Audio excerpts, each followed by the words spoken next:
বাংলাদেশের রাজনীতিতে নতুন অধ্যায়। নতুন প্রধানমন্ত্রী তারেক রহমানের নেতৃত্বে গঠিত হল বিএনপির পঞ্চম সরকার। ঐতিহ্য ভেঙে জমকালো আয়োজনে জাতীয় সংসদ ভবনের দক্ষিণ প্লাজায় অনুষ্ঠিত হল শপথ অনুষ্ঠান।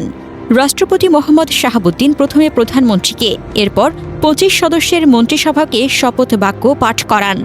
পরিবারসহ উপস্থিতি ছিল রাজনৈতিকভাবে প্রতীকী স্ত্রী জুবাইদা রহমান ও কন্যা জাইমা রহমানকে পাশে নিয়েই নতুন ক্ষমতার অধ্যায়ে প্রবেশ।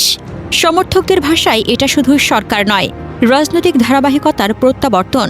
এই মন্ত্রিসভায় সবচেয়ে বড় বার্তা নতুন মুখের আধিক্য এবং দায়িত্ব বণ্টনে কৌশলী ভারসাম্য।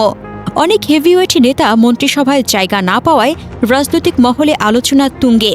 বিশ্লেষকদের মতে এটি ক্ষমতার কেন্দ্রীয় ভবন নয়, বরং নিয়ন্ত্রিত ও টার্গেট ভিত্তিক টিম গঠনের ইঙ্গিত। কে কোন মন্ত্রণালয়ে?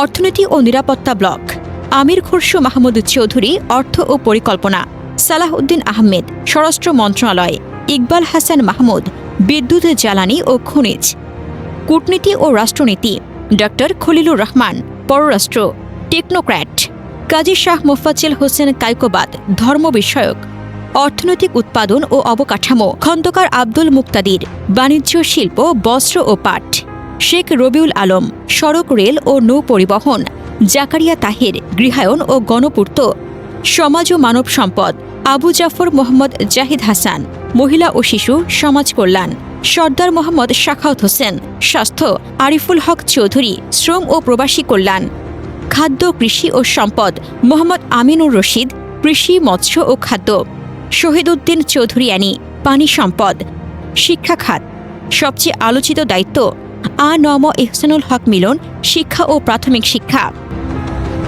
২০০১ সাল থেকে ২০০৬ সাল পর্যন্ত সরকারে ছিল বাংলাদেশের জাতীয়তাবাদী দল বিএনপি। ২০ বছর পরে ত্রয়োদশ জাতীয় সংসদ নির্বাচনে জয় পেয়ে সরকার গঠন করেছে দলটি। বিএনপি সরকারের মন্ত্রিসভায় আছেন ৫০ জন, এর মধ্যে ২৫ জন মন্ত্রী ও ২৪ জন প্রতিমন্ত্রী, টেকনোক্র্যাট ৩ জন।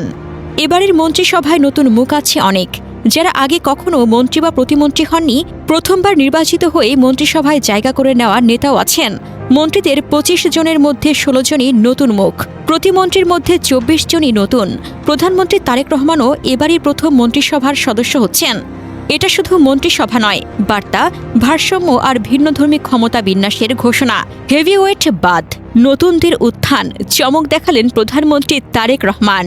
এখন দেখার পালা এই টিম মাঠে নেমে কত দ্রুত ফলাফল দেখাতে পারে।